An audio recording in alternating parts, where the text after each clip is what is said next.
तर मी अमेय स्वागत करतो तुमचं अमेझिंग इंजिनियर्सवर। तर लास्ट व्हिडिओमध्ये आपण असिस्टंट इंजिनियरची सॅलरी किती झालेली आहे नवीन पगार वाढीनंतर ते आपण डिस्कस केलं।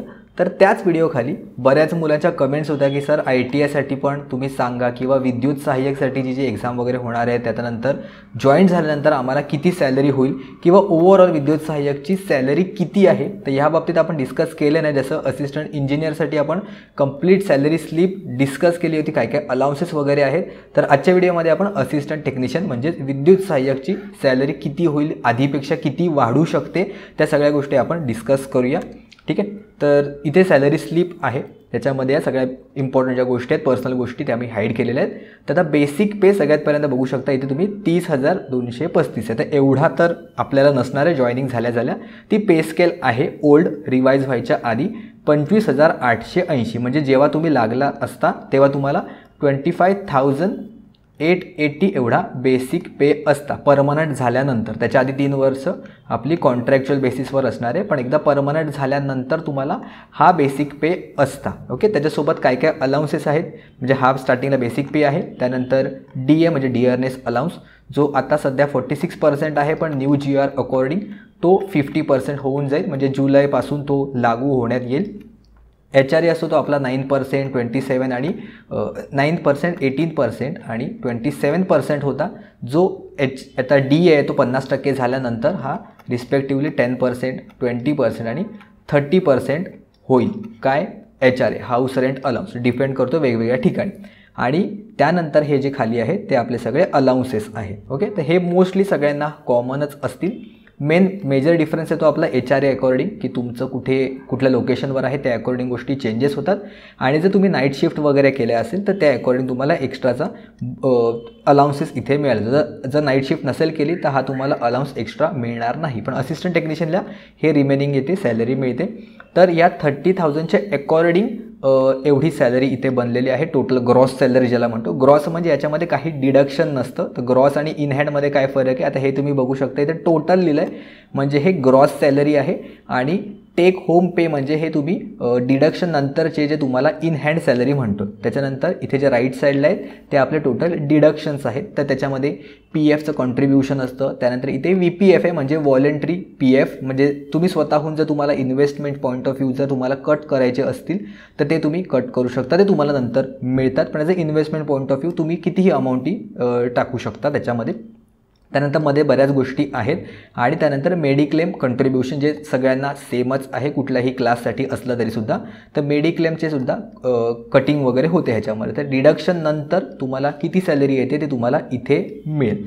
तर आता काय झालेलं आहे, बेसिक पेवर 19% इन्क्रीमेंट झालेली आहे। तर हा पण एका स्टुडंटचा डाऊट होता की 19% इन्क्रीमेंट म्हणजे जो डिअरनेस अलाउन्स जो 46% होता तो पण 46 + 19% झाला आहे का असं वाढून त्याच्यामध्ये। तर तशा गोष्टी नसतात।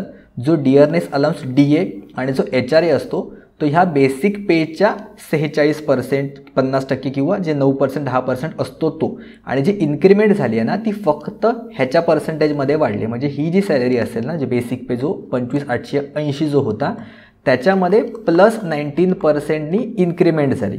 आणि तो जो आकडा बनेल ना त्याचा मग 46% आणि 9% किंवा 50%, 10% जो आहे तो कॅल्क्युलेट केला जातो। 46% + 19% असं होणार नाही आहे। ओके, त्यामुळे जे डिअरनेस अलाउन्स आणि जे HRA आहे ह्याच्यामध्ये पण 25% समजू नका।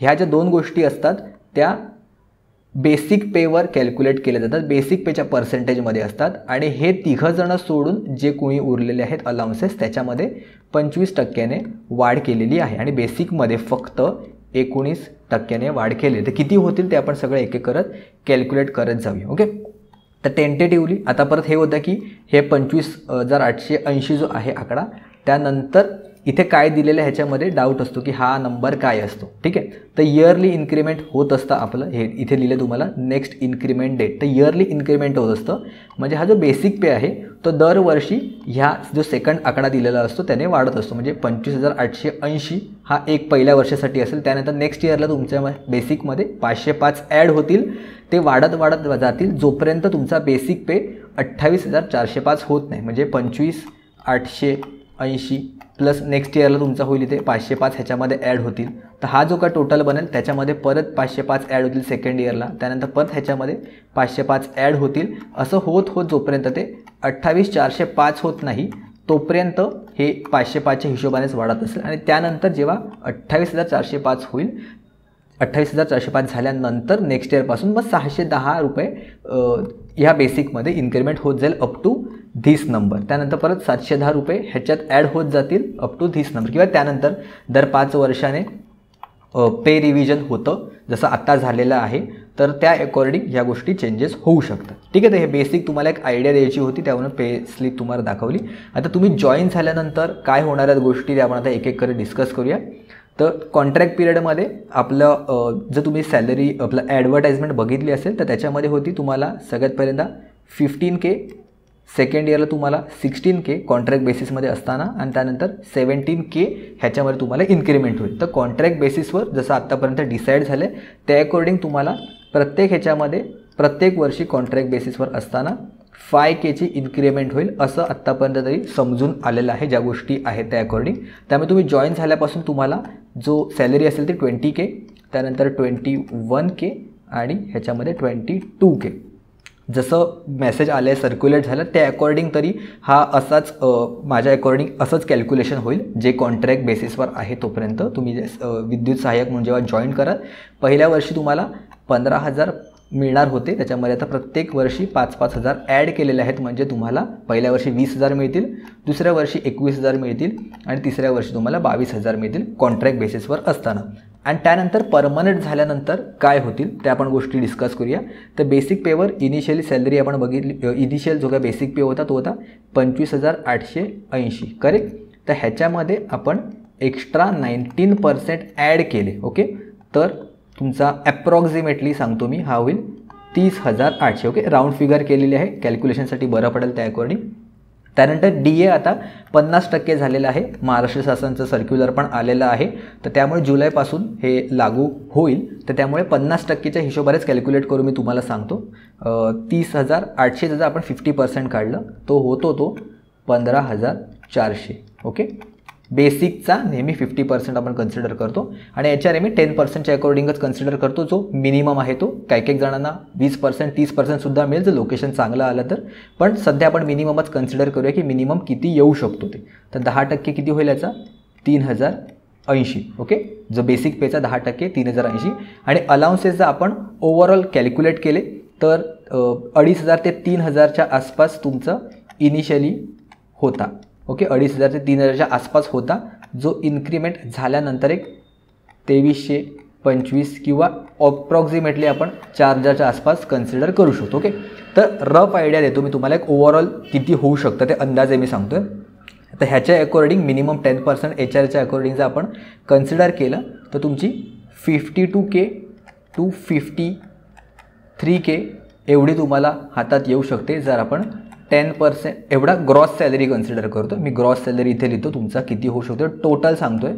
ग्रॉस सॅलरी 52 ते 53K जर 10% HRAने कन्सिडर केला तर, आणि जर आपण 30% HRAने कन्सिडर केला तर तो तुमचा 58K to 60K पर्यंत तुमचा जाऊ शकतो.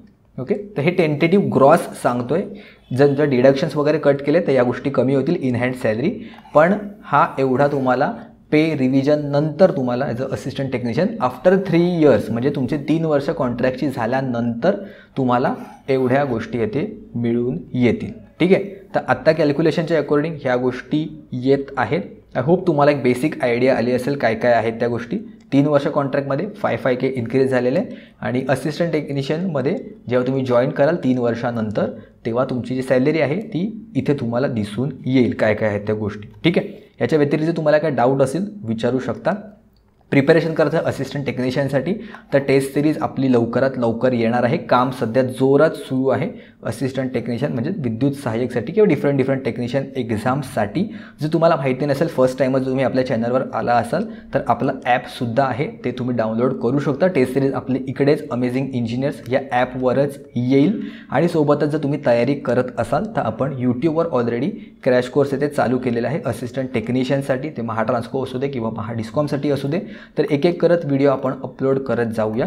तर त्यामुळे तुम्हाला एक्झामच्या प्रिपरेशनसाठी नक्कीच फायदा होईल. सोबतच नॉन टेक्निकलचं कसं करायचं किंवा जे आत्तापर्यंत प्रिवियस इयर पेपर झालेले आहेत आता गेल्या वर्षी किंवा 2024मध्ये जे आता झाले होते, जे एक्झाम कॅन्सल झाली, त्याचे पेपर किंवा टॉपरचे इंटरव्ह्यू सगळ्या गोष्टी आपण आपल्या चॅनलवर अपलोड केलेल्या आहेत.